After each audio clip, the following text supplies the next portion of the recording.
No matter what Yakuza game you play, there's gonna be a high chance that man Kiryu's gonna be busted. Half the time, all you really need to do is unlock the Komaki techniques and you just good to go for the whole game. But there's one game that decided to tone back Kiryu's gameplay, and that is Yakuza 6. And depending on how you look at it, this nerf may have been done for story reasons. And also, this may be the most grounded or rather balanced Kiryu's ever been. Regardless, today we're gonna look at Kiryu's most notable moves from Yakuza 6 and how they compare to his other iterations.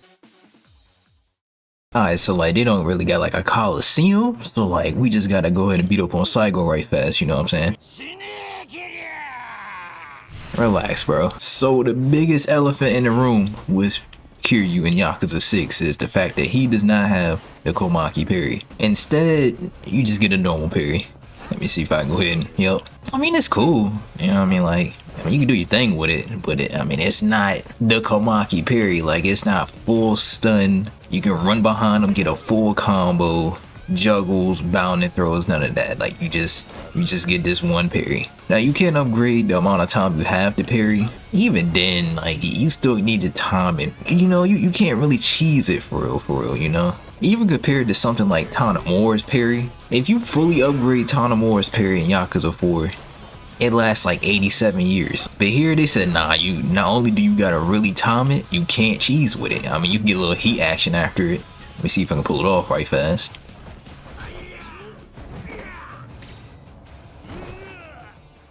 Look at how I got slumped.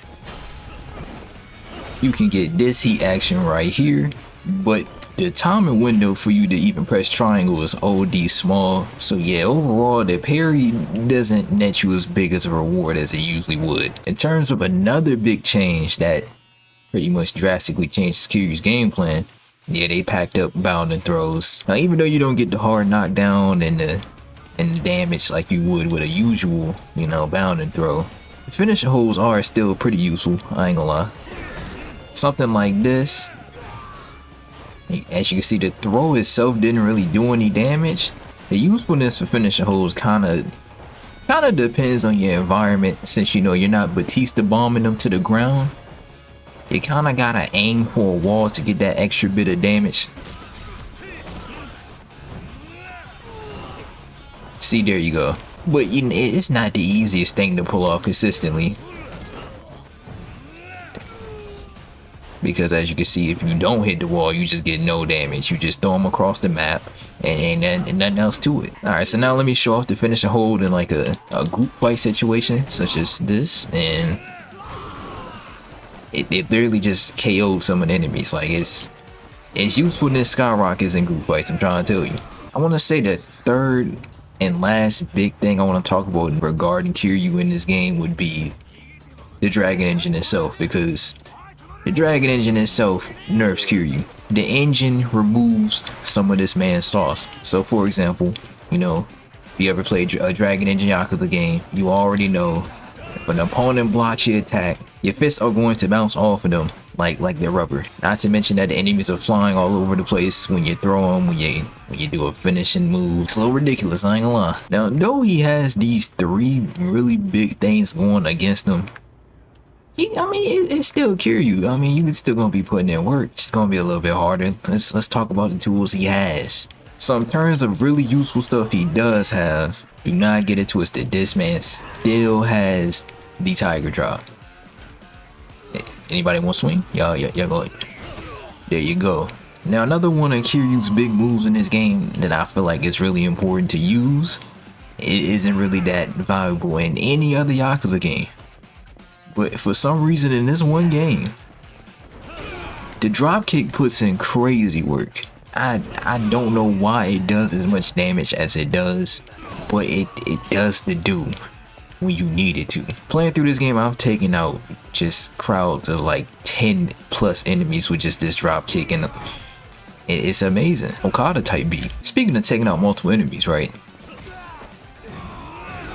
Just normal throws. This is where the Dragon Engine actually helps you out. But you flinging the opponent the length of an NFL field helps tremendously. And the fact these throws do so much damage, easy crowd control. Alright, now it's time to talk about charge attacks, which normally they aren't that good, but In extreme heat mode, their value starts to show a lot more, but like this is the most basic charge attack you can do.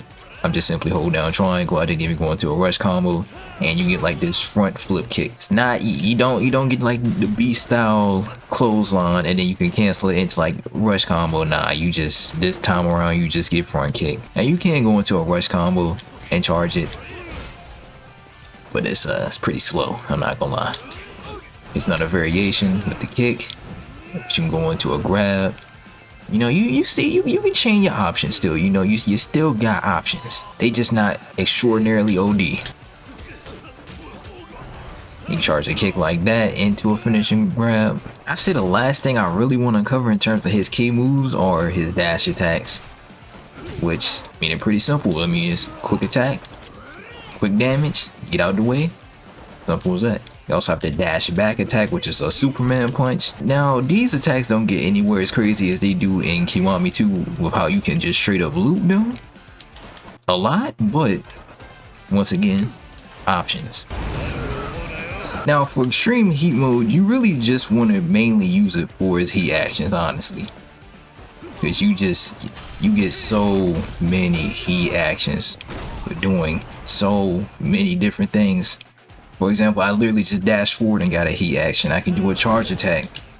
Okay, boom, heat action. Now also, while in this mode, if you are that low on health to the point where you're about to die, you're pretty much kept alive in this mode. Like, you just can't die as long as the mode is active. There's also another really good heat action, but you have to mash square in order to activate it, which that doesn't sound hard until you realize that you get knocked out of it so easily that you basically have to wall splat the opponent in order to get it guaranteed.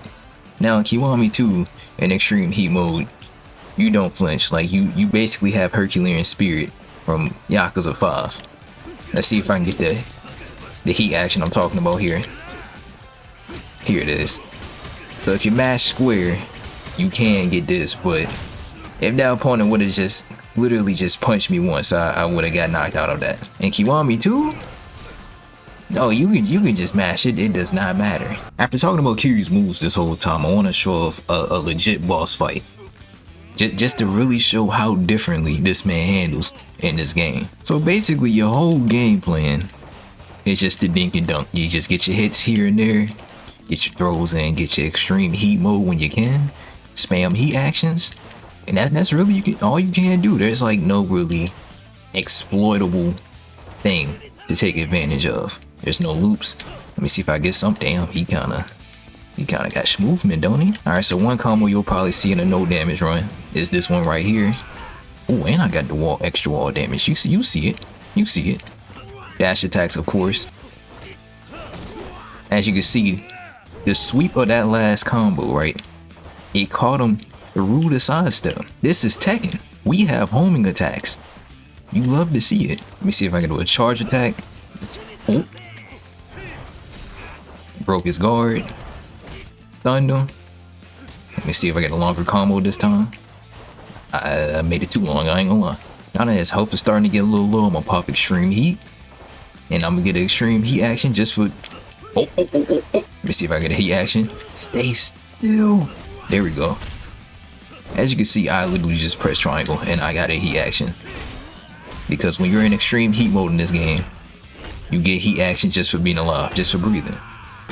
But yeah, that's about all you can do in this game with Kiryu in boss fights. Now there's a little bit more to it when you get into the later boss fights of this game, doing wall splats, for example. But yeah, real basic type of guy Kiryu is this game. So yeah, this version of Kiryu is just, he's good. He's not broken. He's just good. But that's not really a bad thing. At the end of the day, even when Kiryu was nerfed, he's still good. I just